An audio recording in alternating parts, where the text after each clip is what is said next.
Okay, I think we are live. How's it going, everybody? Good to see you here tonight on the Hot Zone. Uh, there is some breaking news that is just coming out that Hamas is actually suddenly come back to the negotiating table and has agreed in principle to a ceasefire of sorts that would see at least some of the living hostages returned. And we're going to talk a lot more about that and why, you can trust Hamas about like you can trust gas station sushi. But before we get to that, I just wanted to say thank you to all of you for all your comments and everything, watching the show as Nathan and I traveled to uh, Kyrgyzstan and Kazakhstan last over the last week. Actually, I woke up in Kazakhstan this morning. I'm now back in Armenia. So I've been up since about 3 a.m. And which would have been about, no, I not 3 a.m. I've been the flight left at 3 a.m. I've been up since midnight uh, Kazakh time, which would have been 11 p.m. or 10 p.m. Armenia time, and it's 9 p.m. So I'm going on 23 hours with no sleep or very little sleep anyway. And I did get a couple of naps in on the airplane, but so if I don't make any sense tonight, just have some grace with me, would you? And I'm sure I'm not the only person that feels that way, and that's why I'm excited to tell you about the sponsor for today's video, which is the wellness company, our good friends there, and their product called Recharge. Take a look. You ever feel like your brain is running on like Windows 3.1 or something? Like you're running on decaf and the whole rest of the world is on espresso? Yeah, that's probably your mitochondria imitating the French army, waving the white flag. It's time to recharge, literally. Recharge is the name of TWC's latest product, and they're sponsoring this video today. It's not another overpriced wellness gimmick. It's a legit brain boost from the wellness company. It's got a powerhouse trio, NAD+, methylene blue, and PQQ, all in one daily supplement. It's like jumper cables for your brain cells. Here's how it works. NAD+ is what your cells use to make energy. No NAD+, no fuel. Pretty important stuff. Methylene blue helps your mitochondria, which is your cellular power plants, run better, and you get more energy and less burnout. PQQ is like hiring more mitochondria for your body. Not joking. It actually helps your body make more mitochondria. All that translates to sharper focus, steady energy, and mental clarity. And no, your tongue is not going to turn blue. That's just TikTok nonsense. But just pop 2 tablets in the morning and get back to firing on all cylinders. So go to twc.health/hotzone and use code HOTZONE to get 10% off plus free shipping. That's twc.health/hotzone, code HOTZONE, 10% off, free shipping, and maybe even fewer of those "where did I leave my keys" moments. You're welcome. All right, back to our video. Okay, so the IDF has been preparing strongly for an incursion into Gaza City. Gaza City being the capital of Gaza. That's Hamas's territory. It's Hamas capital, and it is likely where many of the hostages are being held. It is going to be brutal. It's going to be bloody. It's going to be destructive as all heck on the infrastructure there, because if we've learned anything about how this goes, it's that Hamas makes almost every building into a uh, some sort of military structure. And since Israel's got to destroy any military structures, they end up destroying almost all the buildings. Uh, so Israel has opened up the south now in Rafah. They were keeping people out of there for quite some time, but now they're opening it up. They're allowing tents to be brought in and set up in Rafah, and they're starting to try to move people out of Gaza City down there to the south. Now, Hamas does not want that to happen, obviously, but one of the biggest reasons is because Israel is going to be vetting the people that go into Rafah. So they're going to set up checkpoints. And if you want to get in there, you're going to have to go through the checkpoint and get searched and make sure you don't have any weapons, et cetera, et cetera. Now, Israel has already been setting up humanitarian aid, water, food, medical supplies, you name it, down there to care for these people that they move down there. But this is obviously a great hardship on the people of Gaza. And Gaza City was one of the last places that really had not been destroyed by this war. So if they have to go in and do what they've done to the rest of Gaza, there's not going to be much left in Gaza that, to live in. And these people are going to be living in tents for years. So, I mean, Hamas apparently has said just in the last few hours that they're ready to come back to the negotiating table. They had been saying all along that they weren't going to negotiate anything that was less than a complete end to the war that left them in power. Israel has always said that's a non starter. Israel has been saying they're not going to negotiate anymore for any partial release of the hostages. It's all or nothing. Well, now all of a sudden, the plan that's on the table is a release of 10 living Israeli hostages in exchange for 60 or so Palestinians who are in prison in Israel for life imprisonment, which means they were tried and convicted of murder, terrorism, etc. So these are not, people that were just picked up in a raid or something like that. These are people that are known killers, bad, bad, bad people. Israel has not agreed to this yet, but what Hamas is doing, as I said, you can trust them about like you trust sushi from a gas station. Uh, what Hamas is doing is they are watching the protests that are taking place in uh, Israel, across Israel, not just Israel, but Berlin and Belgium and London and all over the place. And they're calculating, how do we keep that unrest and angst and anger going in the Western world? Well, what we do is we pretend to be amenable to, oh yeah, well, of course, reasonable ceasefire plan, yes, of course, we'd definitely do that. But when you get down to the details of the plan that they agreed to, uh, as I think it was Smotrich said today, it's like they take one step forward and three steps back, because now what they're saying is, sure, we'll agree to a ceasefire, but not only does Israel have to pull pull out. Now the current plan says that Israel will pull back 1,000 meters, 1 kilometer from their current lines. I don't know what, especially in Beit Hanun and uh, some places in the north, Jabalia. I don't know what that accomplishes. But Hamas so far has been saying, no, we want Israel to pull out completely from Gaza and end the war, not a ceasefire, but an end to the fighting, and guarantees from Israel that they won't come back and fight some more. To which Israel's like, yeah, you think? No, maybe, how about no to that? Uh,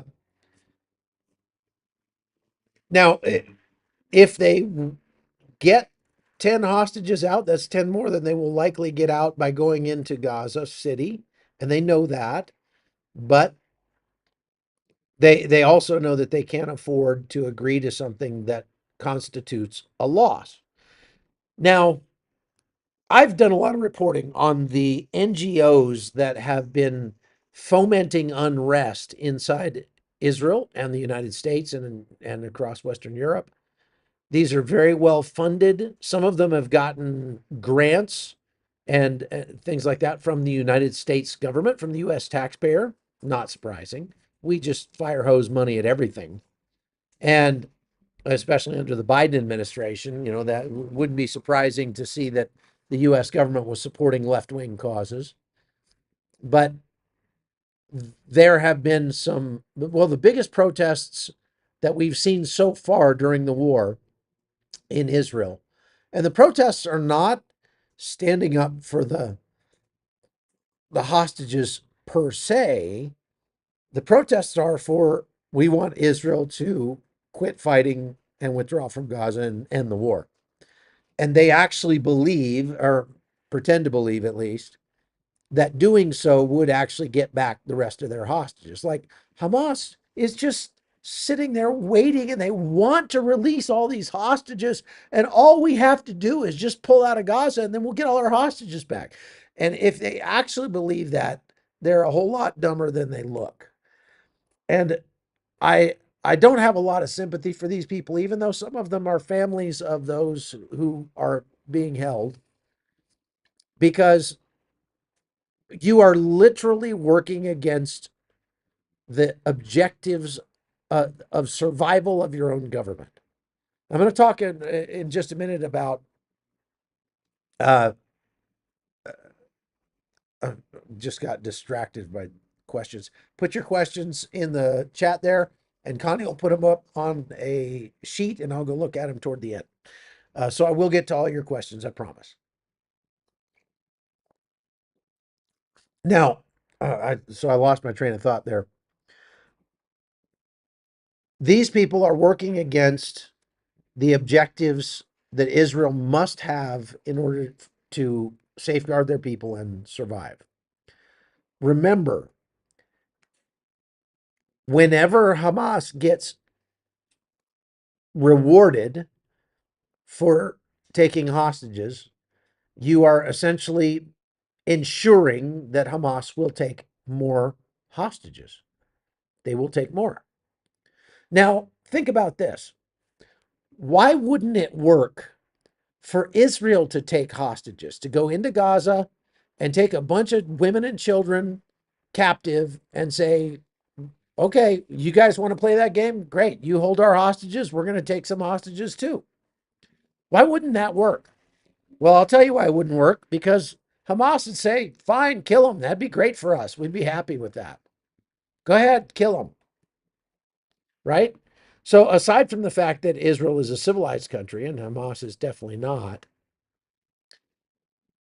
it it wouldn't work for Israel to try a tit for tat and do the same thing.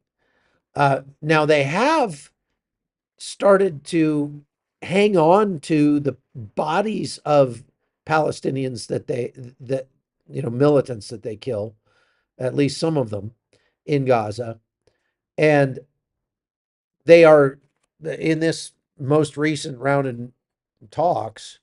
They're talking about, okay, for every dead Israeli hostage that Hamas gives back, Israel will release 10 dead Palestinians back to Hamas. So there.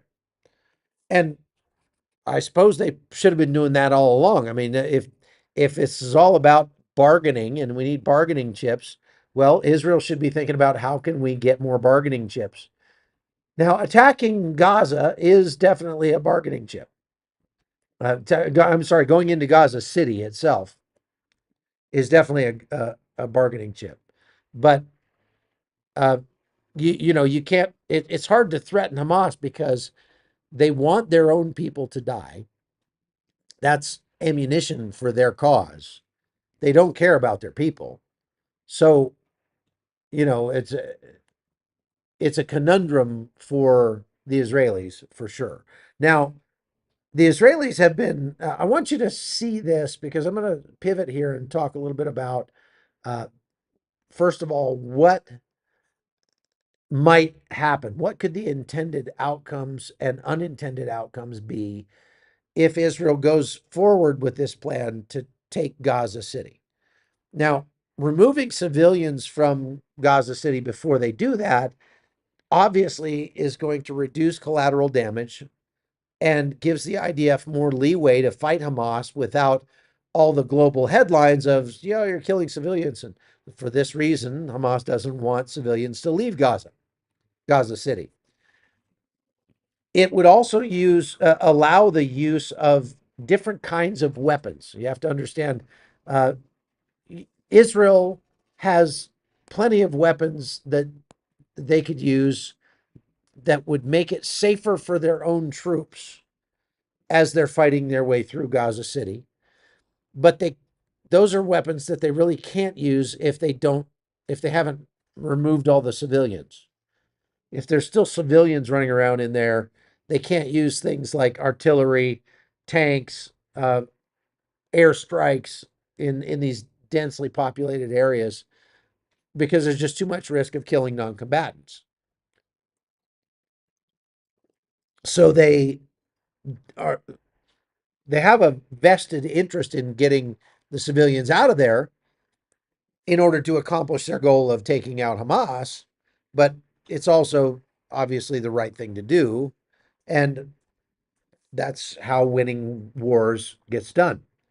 Uh, Now they're also, if they are able to occupy Gaza City, that will deprive Hamas of its last major urban stronghold. They say they could have 4,000 to 6,000 Hamas fighters in Gaza City.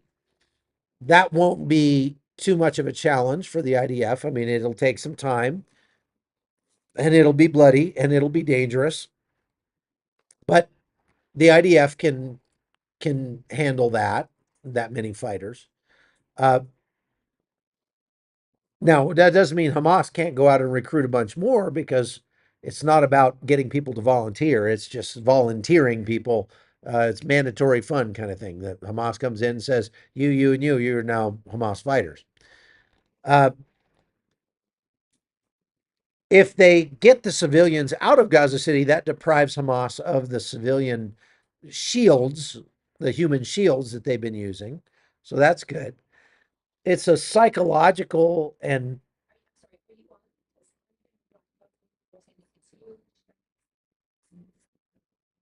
is everybody else saying? No, it's let me reboot here. Okay, I'm back on. Yeah, some people are having a hard time with that. Okay, so yeah, the internet here is not the greatest, but we'll do the best we can with it. So, as I was saying, this is a psychological and a symbolic victory for Israel if they go into Gaza City and take it, because they're dismantling Hamas's capital. They are sending a deterrence message to other bad actors as well, like we will do what it takes to uproot our entrenched enemies wherever they happen to be. And it's obviously going to put more pressure on Hamas leadership. Look, if Israel, here's the thing, there's 20 living hostages left. We don't know where they are, but many of them could definitely be in Gaza City. Israel going into Gaza City is increasing the likelihood that those hostages will die. But there's a good chance that they will die anyway because Hamas has been starving them to death. And experts have looked at the videos that were put out of those two emaciated Israeli hostages and said those guys could literally only have days to live. That's how badly they are malnourished. So if they're dead either way, Israel is saying our calculus is we go for it and maybe we get lucky and we rescue a few of them. But even if we don't, if we end up killing all 20 of the hostages, we take them away from Hamas. They no longer can be used as bargaining chips for Hamas. And so this is something that I've mentioned several times in the past, and it bears repeating that a very cold calculus on the part of the IDF could be, we're just going to tell Hamas, look, keep them. You're going to kill them anyway. They're going to die with the, if you say you're going to execute them when we come in and get too close. So we don't want them back. And we're no longer going to negotiate for hostages ever again. Like, it doesn't, you take hostages, you might as well kill them because we're not going to negotiate for their return. That's it. Point, period, end of story. But we will come in and reboot your whole country for you. And this again goes to the restraint that the IDF has shown throughout this conflict, and how that gives the lie to the assertion that the IDF is committing genocide. Uh, Now, once a population is cleared out of Gaza City, they'll be able to do widespread military operations across Gaza City and go through there faster, but it's still not going to be fast because everything's going to be booby trapped. They have to go very slowly and destroy everything that is booby trapped. And when pretty much everything is booby trapped, that's a very labor intensive process. They can't just bulldoze those things. They got to blow them up first and then bulldoze roads between them, and it's a mess. Now, unintended outcomes that could happen if they go forward with this plan to occupy Gaza City is obviously very difficult humanitarian situation wherever they put all those people, because there's still 1 million people there. Of course, it's going to be maybe easier to feed them if they get them all into one area. If they put them all in Rafah, for example, and they're all in a big tent city down there, feeding them might be easier because they're all in one place. But I mean, right now there are plenty of distribution sites. They're, getting food into Gaza. The problem is getting it, once it gets into Gaza, getting it out to where all the people are, because they're spread out throughout the entire strip.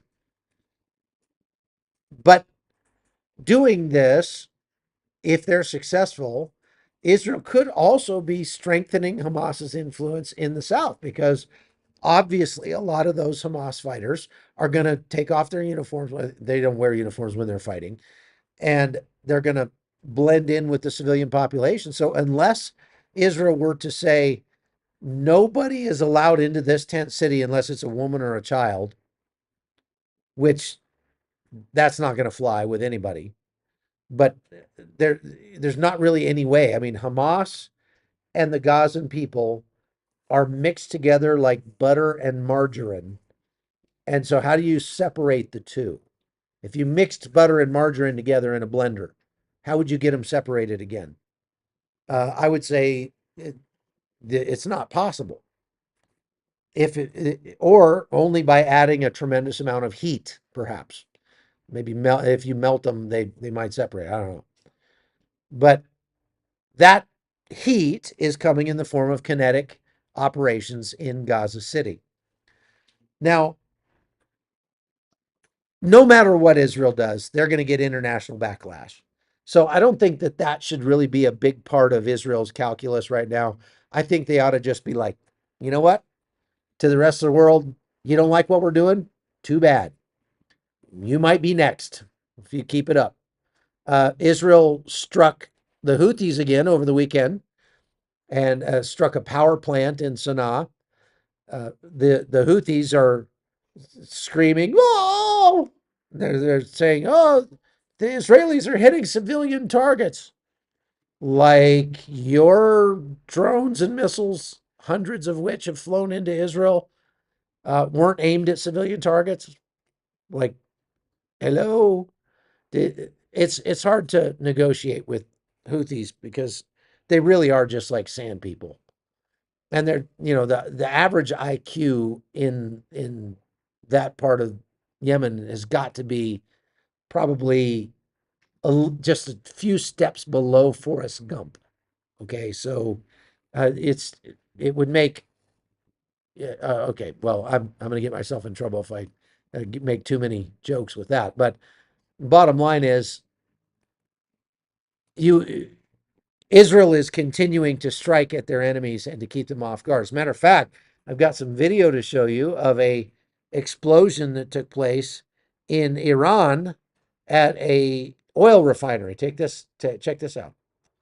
I mean, okay, so that is a fire. That's a fire right there. A big fire. These things continue to happen on an almost daily basis across Iran. For their part, Iran has come out and said the Israelis are likely to strike Iran again in the near future. I don't know if that's true or not. It could very well be that Iran is trying to distract the people of Iran from the very terrible situation they have at home, and try to say, well, look out, get prepared, Israel, sort of smoke and mirrors, so that they don't. They're more concerned about that than they would be about, oh, the fact that there's no water in Tehran, for example. They are really in a bad way concerning water in Iran right now, and that isn't making the government any more popular. That's for sure. Now,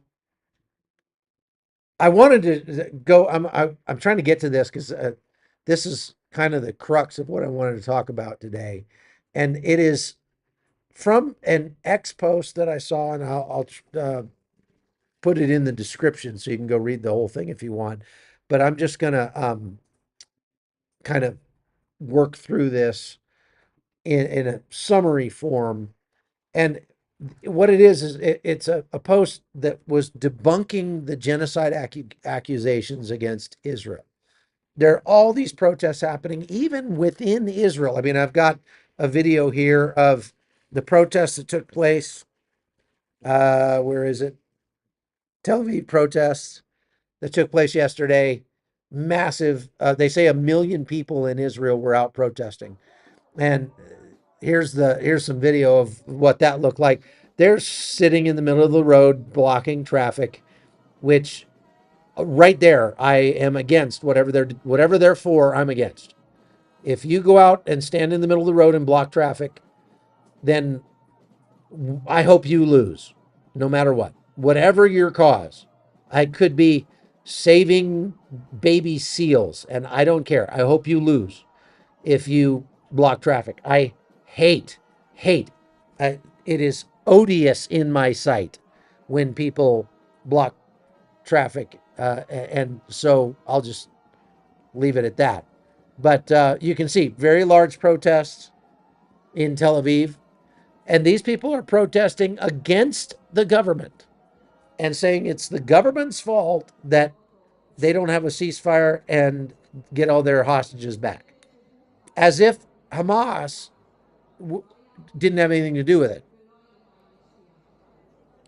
And I'm sorry, it's just sad to see that there are this many leftists in Israel.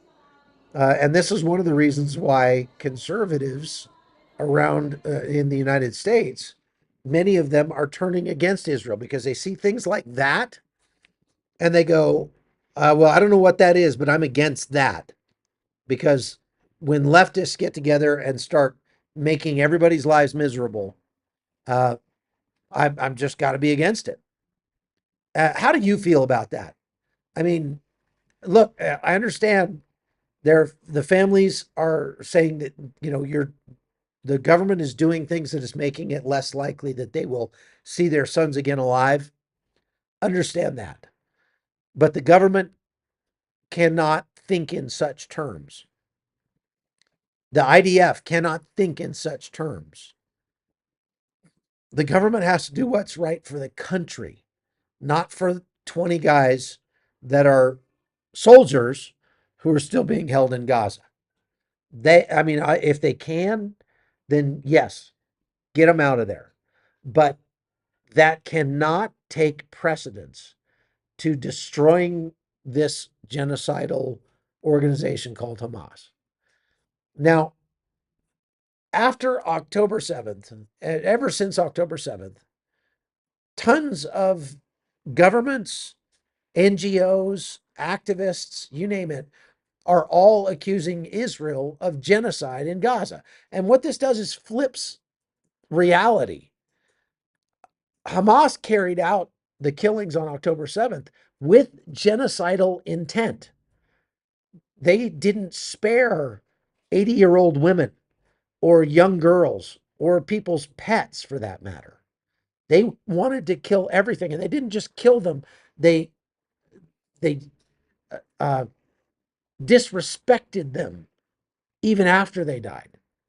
I mean, they did everything they could to make it as brutal and horrific as possible.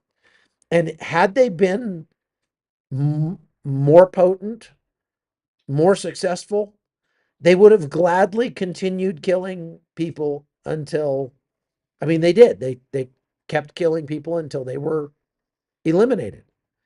And if they could have gotten Hezbollah to come in and the Hashishabi to come in and the Palestinians in Jordan to come in and the Egyptians to come in, I mean, if they had been able to get their Muslim brothers to all join them in that, well, it would have been a genocide of the Israelis. So that certainly was, the genocidal intent was on the side of Hamas. Now, these genocide claims against Israel really just rely on slogans and memes and selective quotes out of context. There's no evidence that Israel is trying to commit genocide. If Israel had a policy of extermination, the proof would be overwhelming because there's 1 million cell phones at least in Gaza. And there would be footage of everything that Hamas has claimed everywhere, but there's none. There's the claim that Gazans are starving to death. There's no actual evidence of that. There is no actual evidence of the claims. There's a lot of evidence that things were doctored, photoshopped, that metrics were changed by the United Nations to make it look like there was more hunger in Gaza than there really was. But if Israel was trying to exterminate the Gazan people, the proof would be overwhelming. Now, the article that was put up on X had 15 reasons or questions that show what a lie it is to say that Israel is genociding the Palestinians. Number one, if Israel was trying to commit mass extermination of Palestinians, why hasn't it happened? Israel could easily kill thousands of Gazans every day. Easily. I mean, the Gazans are packed in like sardines. They could carpet bomb Gaza and literally kill thousands of them every day.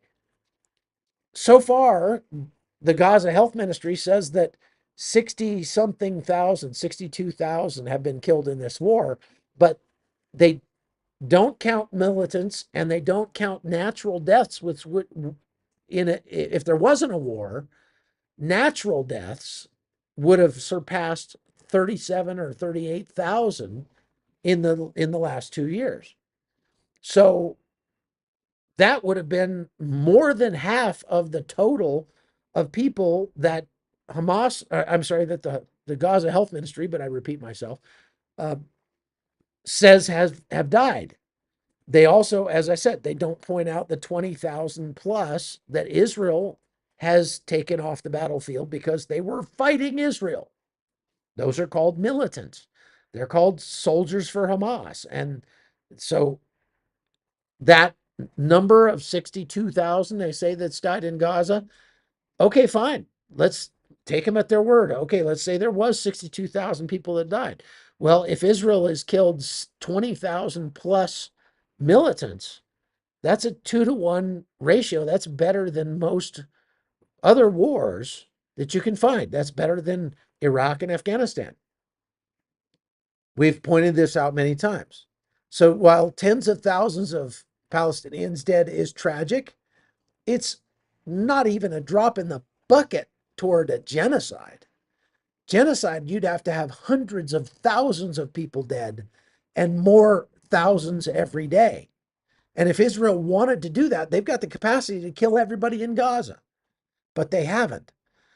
Question number two, if Israel is genociding Gazans or Palestinians, why are there more than 2 million Palestinians living in Israel fully under Israeli rule, and they're given civil rights, they're given due process, they live in a thriving democracy. Why haven't those people been murdered in mass? No genocide in history ever allowed the victims to thrive living in the same country as the aggressors. That's sort of antithetical to genocide, isn't it? Number three, why are 3 million West Bank Palestinians untouched? If extermination is the policy, then geography wouldn't matter. And Israel would be also wholesale slaughtering Palestinians in Judea and Samaria. Arguably, they would go there first. That would have been the first place to start massacring civilians because Israel wants to populate that area.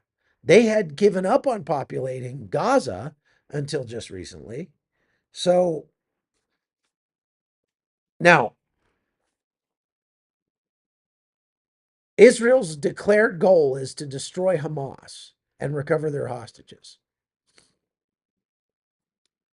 By legal standards, to prove that a organization, a government, a military is engaging in genocide, then wiping out the entire people group has to be the only reasonable inference.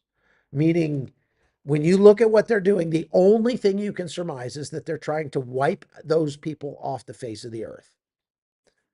And I would say that probably one of the biggest things that shows that Israel is not doing that in Gaza are the 450 Israeli soldiers who have died fighting in Gaza. Because if Israel wanted to genocide them, they wouldn't really need to send troops in there to do it. They could just do it from the air. Now, Israel has allowed, number five is, how can Israel be starving the people of Gaza when they have allowed more than 1.4 million tons of food aid into Gaza since October 7th? Now, that exceeds the average, if you break that down over the last 22 months, that exceeds the amount of aid that was brought into Gaza before the war started in an average month. So if extermination was the policy, why would they be putting so much effort and money into allowing food into Gaza? They could just shut off all the aid, and in 3 weeks, most people would be dead. Number six, where's the famine? They say they have reported only about 200 deaths from starvation. And that's been reported by Hamas. True man-made famine would kill hundreds of thousands since the end of the ceasefire back in March, if not more, if not millions. I mean, it would have killed a lot more. Number seven, why is Israel continuing to risk soldiers in door-to-door combat? Why don't they just level everything? I want you to see this video of a Israeli explosive drone that's going into a building in Gaza and very precisely taking out a Hamas observation post. Okay, check this out. This is you have to look very close up at the top of the screen to see the drone because it's tiny. Right up there. See, they're up there by that building, and you see it's looking in the windows. there it goes. It's kind of skittering sideways. Now it's going in that door, and boom, there it goes. So if Israel was trying to genocide Gaza, they wouldn't mess with stuff like that. They would just flatten that whole building. Just drop one bomb on it and it's done. If they were trying to genocide the people of Gaza, they would not go to such efforts to avoid civilian harm. They send evacuation warnings. They put up humanitarian corridors. They delay striking and give people time to get out of the buildings. They've taken unprecedented measures to avoid civilian casualties, and that is inconsistent with genocide. Number 10, this doesn't get very much news reported on it, but Israel has allowed more than 600,000 kids in Gaza to be vaccinated against polio in the last 2 years. That being the case, I mean, if they were trying to genocide all these kids, why bother? Genocidal regimes don't bother to immunize the people that they aim to kill. Number 11, why is Israel still supplying electricity, fuel, and water? The ongoing provision of utilities like that absolutely positively contradicts the extermination narrative. Number 12, what about the humanitarian pauses? Israel is repeatedly halting operations to make way for aid deliveries into Gaza. Genocides don't pause to accommodate the Red Cross and the World Food Program. You can't call it a genocide. Number 13, Israel's stated war goals are limited, and they're always tied to Hamas's destruction, not the Palestinians' destruction. Now, if the Palestinians are trying to make the point that all Palestinians are Hamas, well, then a certain amount of genocide would be justified in that case, because if Hamas was the impetus behind October 7th, and if all of the people of Gaza said, we are all Hamas, okay, then we have to kill Hamas. We have to kill them or get them out of there. But people in Gaza are not saying that. Actually, there was a cute video today that came out of the Gaza Humanitarian Foundation's aid distribution site for women. They set up a special aid distribution site just for women and children, because the women get pushed out of the way by all the men, because they have no sense of chivalry whatsoever in Gaza. And so the GHF just set up this area and said, we're going to do distributions just for women and children here. And it's amazing to see. They're orderly and they're quiet. The women actually wait in line. They come and they get their food and they leave. And there was a girl that they were interviewing after she got her food, and she was saying, like, God bless President Trump. Thank you, President Trump, for doing this for us. Obviously, not everybody in Gaza is Hamas or supports Hamas. Unfortunately, there are still far too many who do. And even those who don't, they don't have the courage to stand up against Hamas and turn in the hostages and get your $5 million reward and move somewhere else. So it's hard to feel sorry for them in that way, but it's also hard to make the case that they're being genocided. Last but not least, Israel is planning for reconstruction. Israel is coordinating with the United States and the European Union for Gaza's post-war reconstruction plans. Genocidal regimes don't plan for the future well-being of their victims. And so, all of that to say, the accusations of genocide collapse under just the slightest amount of scrutiny. And So you got a million leftists in Tel Aviv and across Israel who are protesting against the government's efforts to do that. How do you think that makes the IDF troops feel who are out there on the front lines watching their friends get blown up, knowing that their, you know, kids they went to high school with and stuff back in Tel Aviv are out there blocking traffic, starting fires, clashing with the police. They had like 38 people arrested yesterday in Tel Aviv. And all in the meanwhile, the IDF soldiers are sleeping on the ground, facing their mortality on a daily basis, and doing what they can to try to bring the hostages home because they understand. They are there in Gaza. And I think, it would be great if the IDF went through these crowds of protesters and just drafted all those people. Obviously, the people wouldn't like it, but that looks like a great pool of military age conscripts right there to me. I don't know why they're not drafting all those people. Yeah, maybe they already served and they've done their commitment, but if you are protesting in support of Hamas, and that is exactly what you're doing, then there ought to be some consequences for that, don't you think? So the genocide charge is not in any way, shape, or form reality. It's just propaganda, and it's Hamas's propaganda.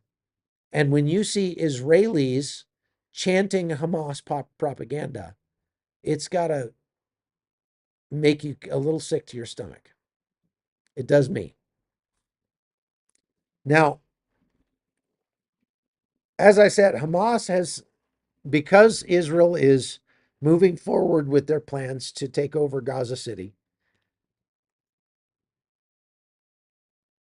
Hamas has come back to the negotiating table after, saying that they weren't going to, but they've added some conditions now. And they say that they will only accept a ceasefire if they are given a Palestinian state, a true nation of their own, which probably has Israeli negotiators laughing all the way back to Jerusalem because that ain't going to happen. Sorry. That idea is dead, no matter how much Emmanuel Macron and Keir Starmer and those other useful idiots like to repeat it. There's not going to be a Palestinian state in Israel. If you want to have a Palestinian state, then take an arrondissement in Paris and make it there, or take a no-go zone in Londonistan and give the Palestinians their own state there, because the Israelis are not going to do it. And that's all there is to say about that, really. Okay. All right. So we are 48 minutes in. Oh gosh, I'm sure we've got some questions. I need to get to those quick. Let's go find the questions. Oh, where is it? Where is it? Where is it? Seems to get harder to find every day. It's oh, I see. There it is. All right. Here's our questions for today. Shal Dali says, "Why is the world not protesting against Russia?" That's a very good question. Bruce Clark says, "How much has generative technology accounted for their propaganda effort?" Uh, Quite a bit. We're seeing more and more of it all the time. Generative AI making fake videos and photographs of starving people and stuff like that. Uh, Carla Joe says the news said tens of thousands of people were marching. Was it? It looked like 100 or so. No, it was hundreds of thousands of people. It was very, very large. Uh, and just in Israel, but it was, again, other places around the world as well. So maybe that video I showed you wasn't truly representative, but if we look at this video again, I mean, I'll pull the video back up. This looks like, okay, that's just a few, dozen people. They're all standing in the middle of the road, stopping some of the traffic. But then this is quite a bit more people. And if we fast forward here, I don't know if that's a drone or it looks like a GoPro on a stick. Look, I mean, look at them panning across the crowd there. That's a lot of people. That's more than a few hundred. And it went on for miles. I mean, it was big. So yeah, it's a lot of people. Klamath River Media says, have you heard that Jerusalem Post is reporting that Israeli Merkava Mark III tanks are seen today advancing toward Gaza City? Yes, I've heard the same. I've seen the same reporting that they are moving toward, and they are building up a lot of forces outside of Gaza, preparing to go in. Stephen Fortier says, do you think the drought in Iran is God's judgment on them for cursing Israel? Could be. PC asks, Chuck, world leaders are arriving in DC for a Ukraine conference. Will it go well? So apparently, Zelensky arrived and is having a meeting one on one with Trump. And then they're having dinner with Macron and Starmer and a bunch of leaders from the European Union. And what they're trying to do is put pressure on Trump not to, uh, you know, just throw Ukraine under the bus yet again, because that happens all too often. What's the matter? Uh, Eroda da Fortuna says, "Are you sure that Putin in Alaska was Putin and not a lookalike?" Yeah, I don't think it. I think the real Vladimir Putin would have gone in that. I know that he has some body doubles and that sort of thing, but you're not a body double is not going to be um, given the ability to have conversation with another major world leader and possibly make statements that could come back to bite Russia. So I don't think it was a lookalike. Joan Taylor says, are there subversive teachers in the schools in Israel? I don't know. That's a good question. Uh, I I have not been into the schools in Israel, so I couldn't really tell you. Uh, MJ, I mean, it makes sense. There's leftists in the school systems everywhere. Leftists gravitate toward children for various reasons, and that is how they hope to, get at them and indoctrinate them, which is why you should homeschool your kids. Uh, MJ says, Chuck, why did not one Gazan reveal where the hostages are? Not one.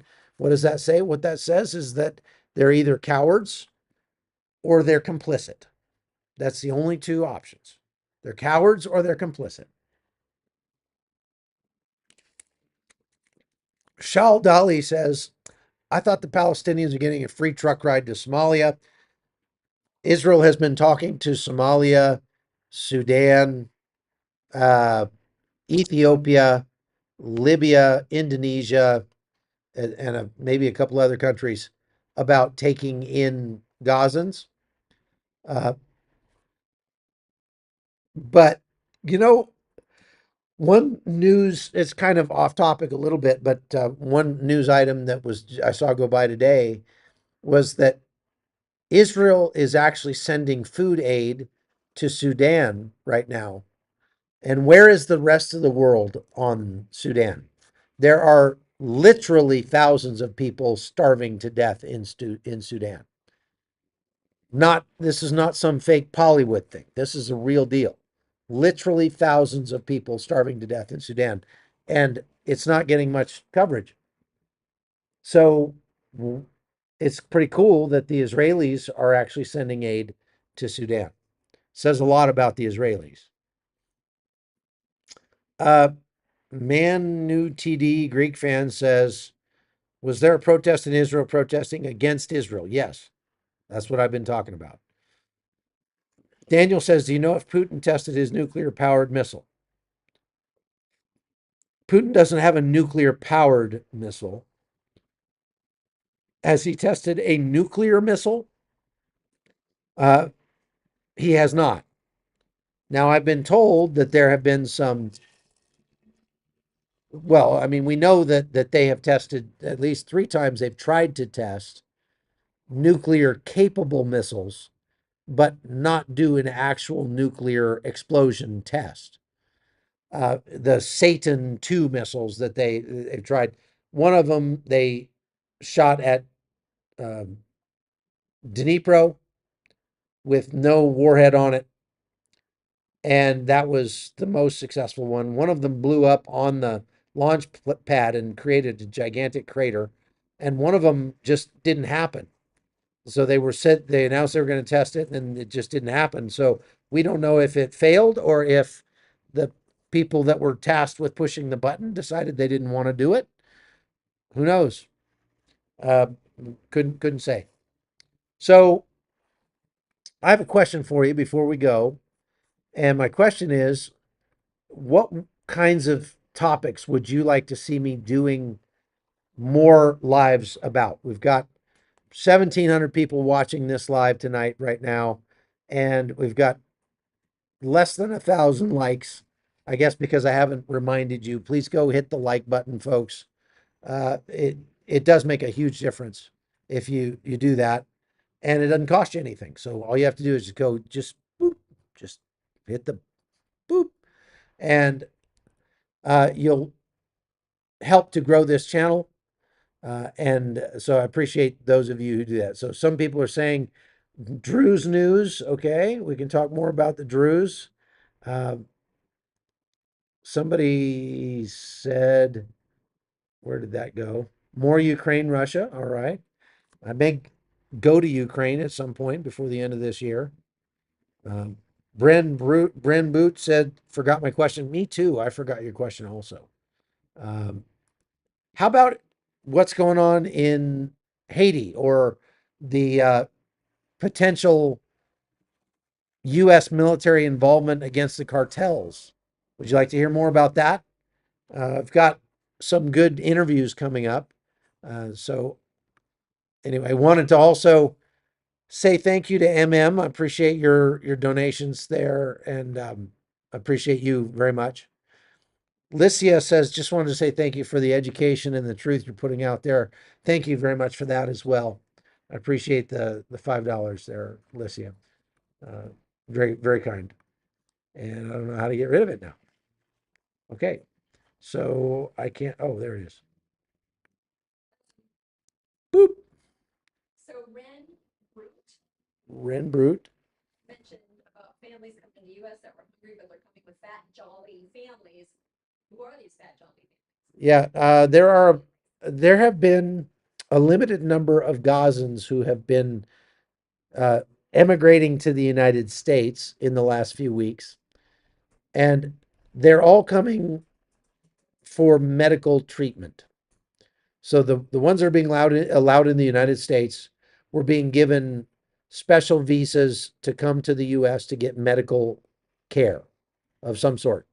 Now, when the U.S. does that, they often give a visa not just to the person that needs medical treatment, but to their entire family so that the family can come along and help take care of them while they're here. That has been put on hold. Marco Rubio announced that the visa process for Gazans is going to get a very thorough investigative look, and they're going to kind of overhaul that whole process. And so for the time being, they've stopped all Gazan immigration into the United States. Now, how do you feel about it? Should the United States accept, let's say, sick children or wounded women and some stuff like that to the US just so they can come in and get medical treatment and then go back home? Or do you think the US should say, yeah, there's lots of places you can get medical treatment. The US doesn't have to be the place? Just a country girl is asking who pays this medical treatment. Who pays for it? Yeah, Just a Country Girl is asking who pays for the medical treatment. Uh, it's a very good question. I believe my understanding is that there are NGOs in the United States who are paying these people's way to the US, paying for their lodging and their food and stuff while they're here and their medical care. Those NGOs have been shown to get at least some of their money from the US government, from grants and things from the US government. So the US taxpayer is footing that bill. And are you surprised? Really? Are you surprised? Yes, dear. King is saying, are they going back to us? Well, we don't know that. Nobody has quite figured out if they're going to go back to Gaza or if they're going to go to a third country or if they're just going to melt into the United States. And that's something that definitely ought to be looked at without a doubt. Uh, it's very concerning for sure, and not good optics to have a bunch of jolly, smiling, uh, clearly not starving to death Gazans arriving at airports across the United States, even if it is for medical care. Uh, Kyle says, speaking with Haitian believers living in the U.S., they see no hope for democracy. Whoop, whoop, shoot. And feel outsiders have created dependency. Well, I wouldn't say necessarily there's no hope for democracy, but there we do have to get rid of the dependency before we can institute a democracy or help a democracy along. The dependency is one of the stumbling blocks for a democracy.